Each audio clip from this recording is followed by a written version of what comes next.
Yeah, so Sally and I, we wanted to bring to life, I guess, the case study of having a women returner in the business. So Sally and I were due to do a sort of interactive Q&A, fireside type of chat. So instead, you're just going to have me talking through the responses. I do want to sort of encourage interaction and questions about, our career returners program at Turner & Townsend. So do feel free to sort of jump in and ask those. Don't feel that you have to wait till the end. It's probably worth starting with, I guess, the why, and explaining to you why did Turner & Townsend decide to introduce a career returners program back in 2018. Like Graham and many others that we've heard from today, it's all about actually our journey to try and become a much more inclusive employer and also tackle the issues in the industry. So working with the regional board and our amazing sort of female UK RMD, Patricia Moore, we set out, I guess, a roadmap where we set out a series of initiatives on our D&I roadmap around what we're going to do to tackle inclusion across the UK business at T&T. Part of that initiative included exploring the launch of a career returners program. And I guess the primary reason for that is we saw that, I guess at the early careers, entry level, we were probably getting the right balance. And that, I think, it was through setting the target of 50-50 and our great work that we do from corporate responsibility through the schools system, making young children aware of the opportunities, particularly female, into our industry. But what we found is actually, like many others, the challenge is when you get more senior up into the organisation and you'll only have to look at everyone's gender pay gap reports to see that that's what's causing the gender pay gap.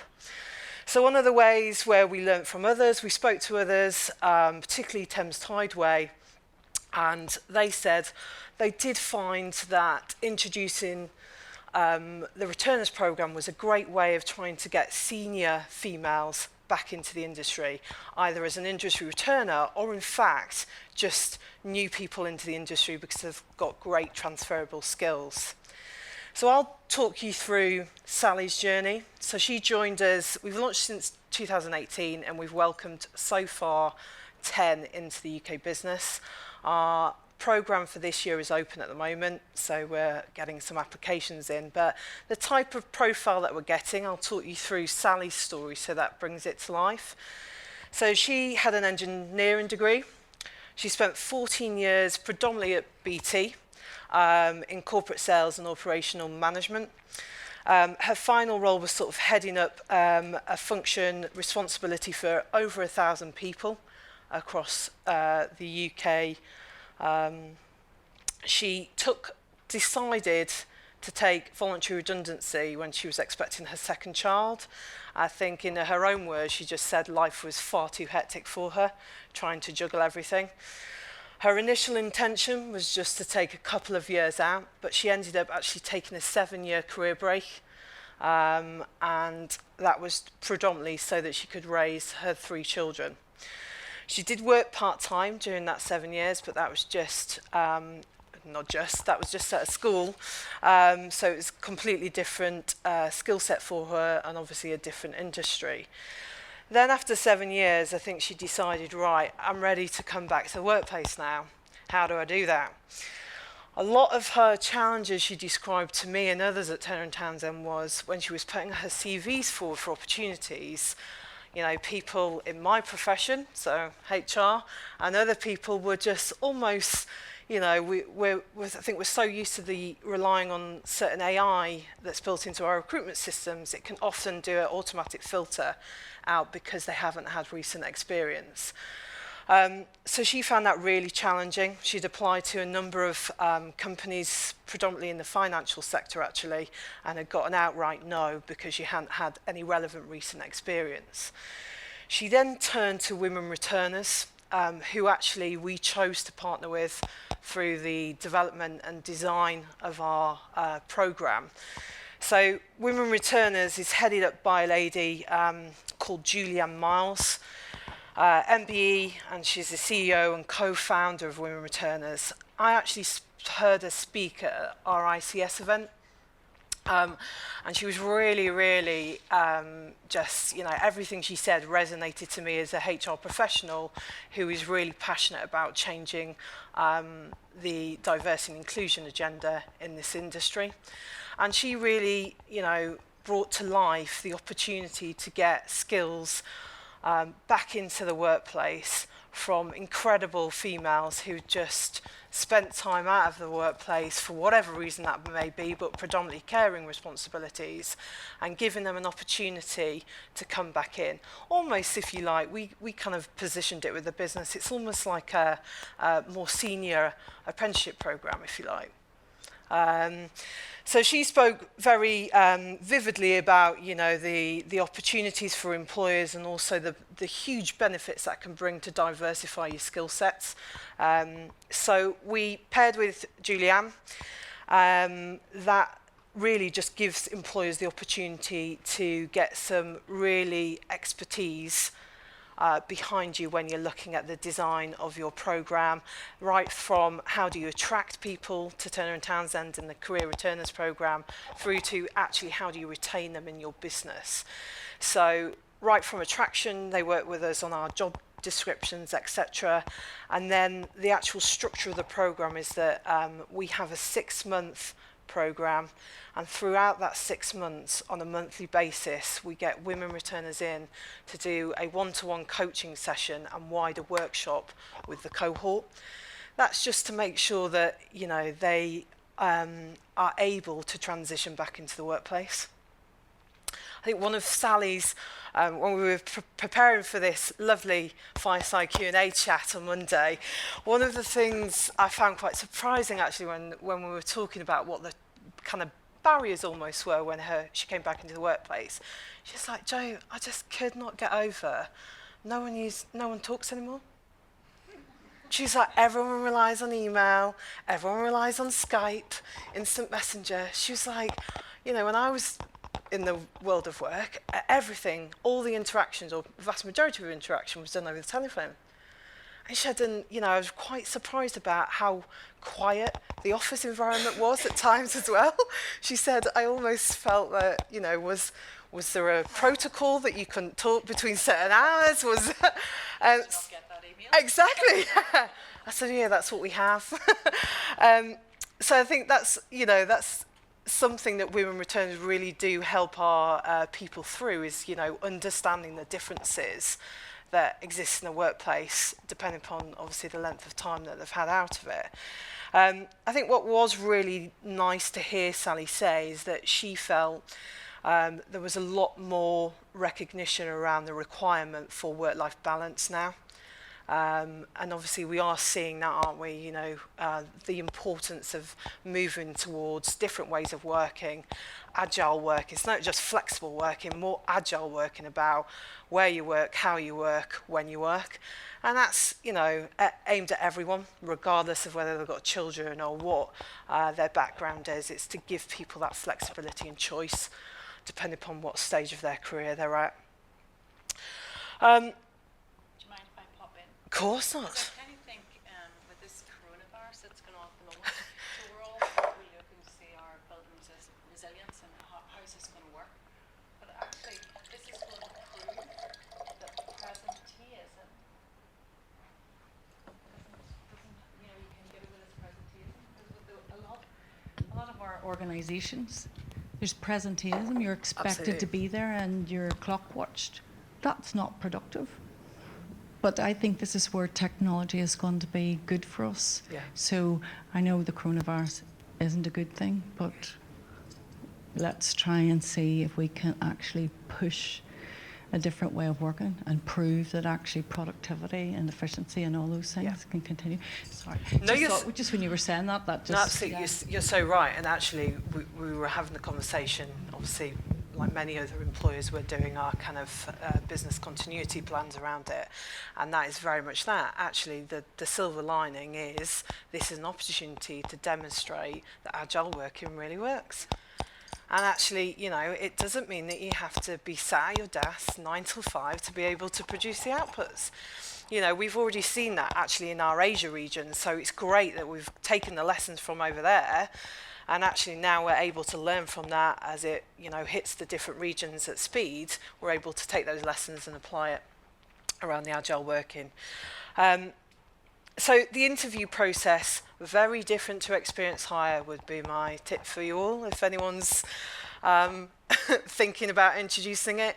So that was quite a battle, actually, if I'm being quite candid. It was quite a battle with the hiring managers to get them into that mindset of, you can't grill them on their technical competencies like you're used to with anyone else that would normally be coming through the experience hiring, because it is a completely different scenario. So there was a lot of training with our hiring managers to do, ensure that they were doing the right interview techniques, they weren't putting the individual off, a lot more on the behavioural side of things and that transferable skill set that could add value to Turner and Townsend.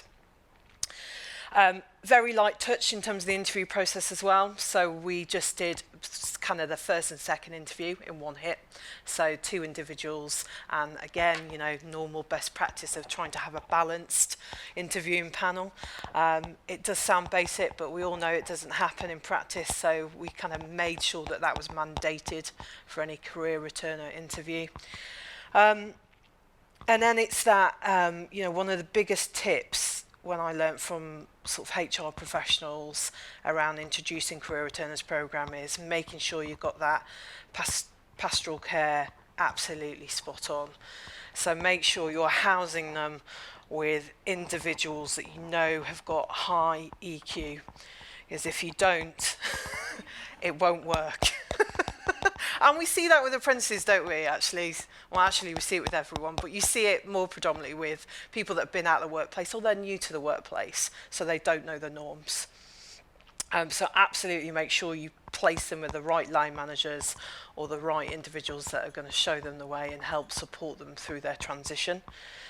I think the other thing is as well is giving, making them feel that they are able to be themselves as well, and be a career returner in the workplace. So we did profile them quite a bit across the business, because I think one of the pieces of feedback we got from them initially was that they felt that it was a bit of a secret and that they couldn't say they were a career returner because it was something to be ashamed about, almost a bit of a taboo.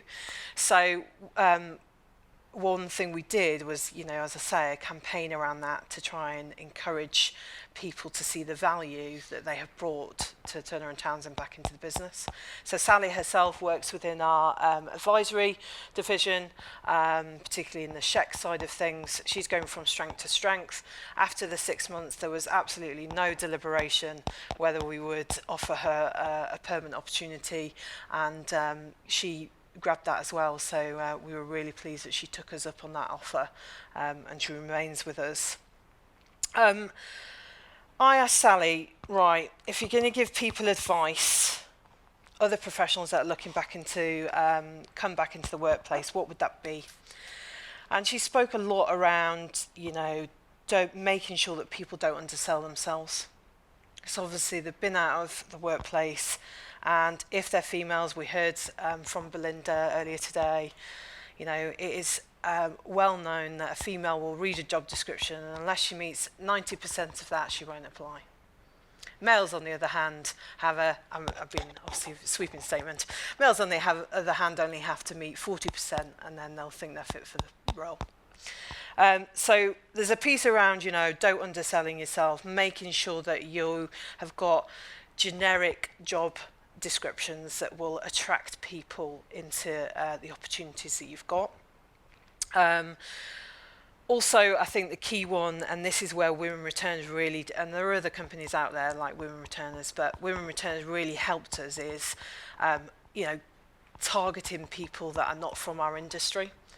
So they've got access to a huge pool of talent that we wouldn't traditionally have without doing a lot of work to get that kind of black book built up. So that's another thing she said, conversely, was, try different industries, and try and encourage people to try different industries as well. I think I've talked about, the hints and tips around if anyone's looking to start their own returners program, but I'll just kind of summarise that again. One is don't go too large with your cohort. And I think it's really important that you know the numbers that you look to take on the first time you do it don't go above 10 certainly. And that's the advice we got from a number of our clients actually that we spoke to, and a number of the others in the industry. And that's just to make sure that you do it right. And I think you incubate the program, you make sure they're housed in the right areas, they've got the right pastoral care. Sorry, get my words out. And also, they've got. I guess you've got an opportunity to then take the learnings from the first cohort and the first program that you run and make sure that you put those into the second program and you develop that. And one thing we've already done, so a lesson that we learned from last time was make sure they have, if you can, certainly the larger offices, make sure you have more than one individual based there so they can almost form a bit of a kind of network and a community.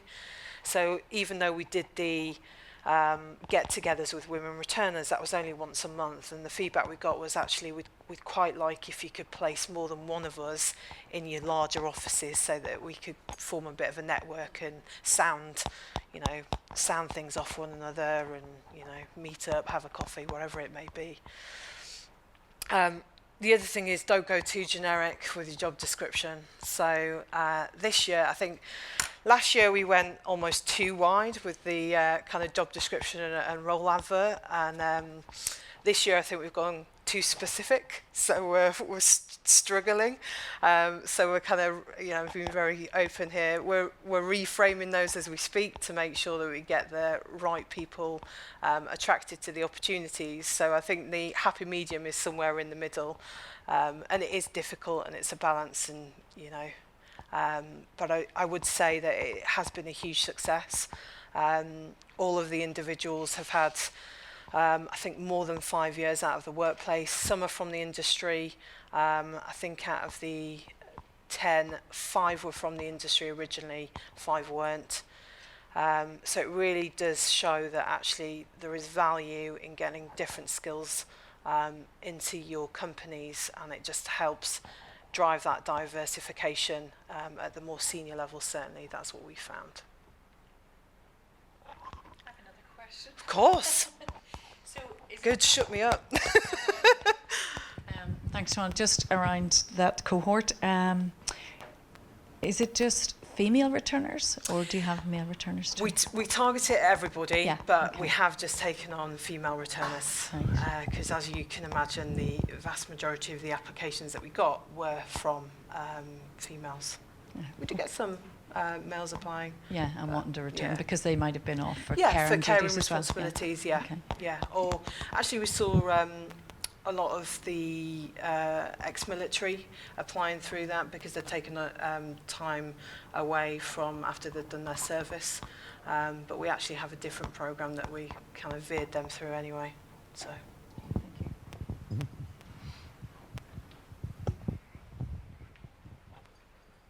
Any other questions?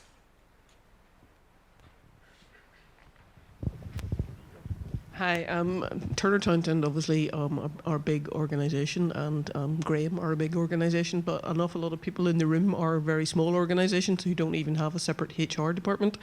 I certainly think that I'm an architect, and in architecture there are a lot of women who have left architecture to have families because it's historically has been very difficult. I think my company's proving that it's possible, as are some of the other practices who are here.